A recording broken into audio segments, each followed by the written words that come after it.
Talibag, Chief of Bureau with Aviation and Defense Universe, and I am standing with Lieutenant General Vinod Khandare, PVSM, AVSM, SM, and he was a former officer of the Indian Army and currently is serving as a principal advisor in the Ministry of Defense.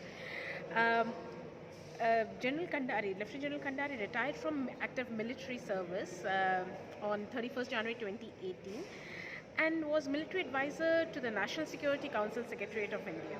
But more than that, why we are here is why we are at Indo-Pacific GeoIntelligence is because of his final active military appointment where he served as both DG of the Defense Intelligence Agency and the Deputy Chief of Integrated Defense Staff for Intelligence from November 2015 to January 2018.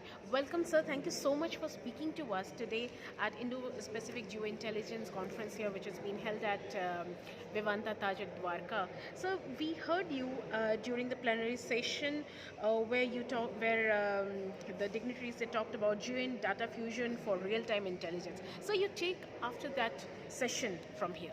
We would like to know from you. Thank you, Chaitali. To your viewers, I want to convey that as we move into the future, space-driven infrastructure, space-driven services, these are the add-ons to what is our normal life. And when I say normal life, data-driven solutions, and there is a humongous data which is being collected by all kinds of sensors. Quite a few of them are ground-based, quite a few of them are space-based. And what comes important here is the fusion of data and then being able to process it. So once you process it, you have to process it in terms of the legacy data that is residing somewhere, the current data which is being collected. Then you have to go through a process of analysis. Based on analysis, then again there is a process of assessment. Raw data or raw information has no value to people. Final solutions will always rest on how sharp your analysis and how accurate your assessments are. So I think the present generation and the future generation will have to hone skills in geospatial domain and space assets. Right. Sir, in terms of military, the warfare has completely changed after when we talk about the geointelligence, when we talk about the geospace. And it is changing every day, it seems. So let's say now that the Russia-Ukraine war had become, and it's been more than a year now, things have changed a lot. So what do you say about that? Yes, obviously, see, whoever initiated any war in the last about a year or who will initiate a war in the coming years has to understand that the electromagnetic spectrum is the first part of any war. If you are strong in electromagnetic spectrum, which also includes the space-driven information or space-driven services, you can even deter a war. But if you are found to be weak, you will be definitely subjected to a lot of activity from your adversaries. Most important now in these days of new age warfare will be to have superiority or supremacy. There is a difference between superiority and supremacy. Yes. If you have supremacy, nobody can touch you. But if you have superiority, the other side will still wonder whether they need to initiate a conflict or not. Yeah. Once upon a time, there was the same equation of superiority or supremacy on land where tanks came in, then artillery guns were there, infantry was there, then air campaigns started.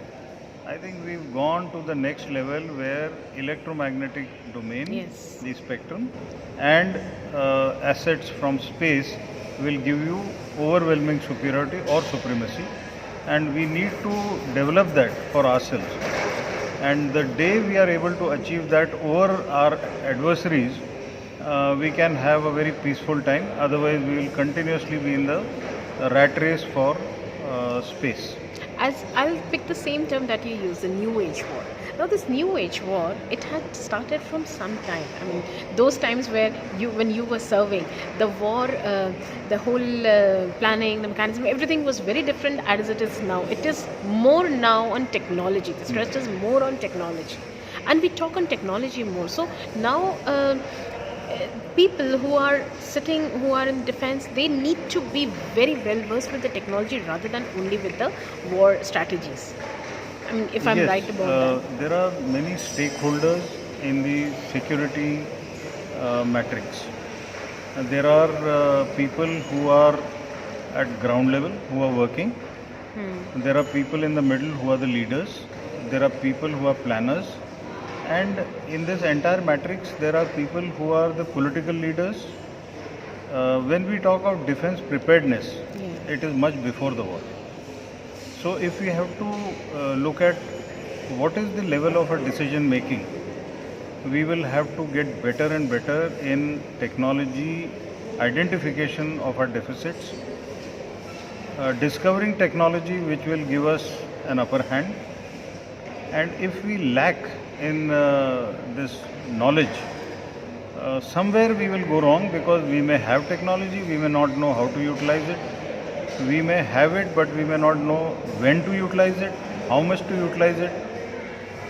There will be always a thin line between decisions which are right and decisions which are wrong.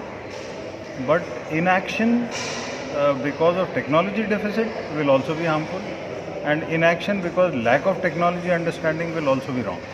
So overall, there has to be a quantum jump amongst all the stakeholders who know how to utilize technology, and also look at what is in your kitty and what best results you can get. What we know as game changers, force multipliers. At every stage, something new gets added. So that is what, even in the earlier ages, people would have said new warfare. At a particular stage, what is new warfare becomes old, and something gets added. So Maybe this is a relative term. Next year, another conflict, it becomes another new war. Absolutely. Yeah. So now you have been on both sides of the table. You have been an active army person, now you are at the ministry. Conferences like this, where there are so many exchange of ideas, there are so many opinions coming, so many solutions come up. According to you, how much time do these opinions and new ideas take to materialize after this? Or these are only just conferences and takes and like-minded people discuss and then it's getting over? Chaitali, you would have noticed in the audience, firstly, it is very heartwarming to see it was a full hall. Yes, it was. There was not a single chair. Even in fact, post-lunch people were also standing. it's full hall. People were standing behind. Yes. And in this, you also would have realized that along with the business community, you have students, Yes. you have military officers. So, in a way, all the stakeholders seem to be getting together. Like, you're right, I am representing the ministry, so I am a part of the governance, so I am also here. Yes. So if you see what the practitioner wants and what people in the governance are able to understand, that what he wants, what he understands is necessary for him to give a winning streak. We always say that in war there are no runners-up. You give him the best, he'll deliver the best. Yes, he has to understand how to utilize it best also. So such conferences, such seminars, such conclaves, such ideating sessions give out what the industry has to offer to you. Yes. It gives out what the scientific community is talking of. It gives out what the services think as doctrines, philosophies, strategies, plans. It also gives out, like yesterday there was an officer who was an analyst, and he was very concerned about what should be given to him, because that's his ask. He feels very passionately about it, that if he is given a particular tool, software tool, hardware device, he will be able to do value addition to what he is doing today. Now during these sessions, there is a free flow of ideas, there is a free flow of meeting people. What we have been speaking of is trust. Yes. We trust our officers to integrate with this scientific community. We allow our officers to go to exhibitions, see for themselves what they want.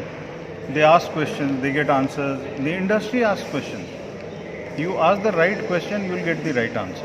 I think such sessions bring you to a beautiful level of synergy.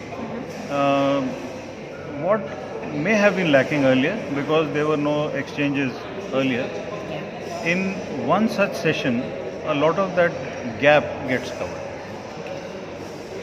My next question again, when you talk about industry, and we have seen here tomorrow also, there's a lot of industry which is participating, and especially industry from foreign. I mean, there are companies from US, UK, Belgium. There are a lot of companies who are participating even in the exhibition. So they must be having some expectation that they have come here. They will be having some expectations from the ministry as well, the Indian ministry, the MOD as well.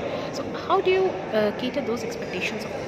How do you fulfill See, those as expectations? the government, there is a clarity of thought. We do not want to be subservient. At the same time, there is a realization also that everything is not with us at the moment. So there will be some sort of optimization that has to be done. That this can be made in India, this can be provided by Indian companies, and what cannot be provided by us, we encourage Indian companies to partner with foreign specialists. The foreign companies are also clear about one thing, that the way forward could be, ideally, a smooth sailing in the form of joint ventures. So they look for Indian partners. The choice of Indian partners is totally left to them. There is no compulsion on them how to go about it. In the recent changes in the defense procurement procedures, DAP 2020, we've even gone in for leasing process. Earlier there was nothing known as leasing process. So leasing process means there is something which is owned by the foreign company. They tie up with an Indian company. They provide those devices or instruments or services in a manner of leasing. The financial outlay reduces drastically. The responsibility of the equipment and other things is not yours. And while you are doing that, you are in a learning process. So all that we are trying to do is to reduce our total dependence on foreign companies or on foreign partners. You know, what can be seen as a foreign partner today may not be a reliable partner tomorrow. Right. Things keep changing in the world politics. Yes. And finally it is the national interest which matters. So it's a very tightrope walk, that what we can do, we will do. What we cannot do, but partners can provide us, excellent. What we have to be totally dependent on, we will be dependent, but as per a timeline. Meantime, our academia and scientific community will develop. Right. Thank you so much, sir. Thank you so much for your time and this impromptu interview that you could give us. We hope tomorrow is going to be another day in the conference, and we'll hear more from the industry. I think tomorrow is more on the industry Yes, that we are going to absolutely. stress. So tomorrow also I have a session. Let Great, us sir. see how We'd it love goes. to hear it. Thank you so much, sir. Thank you.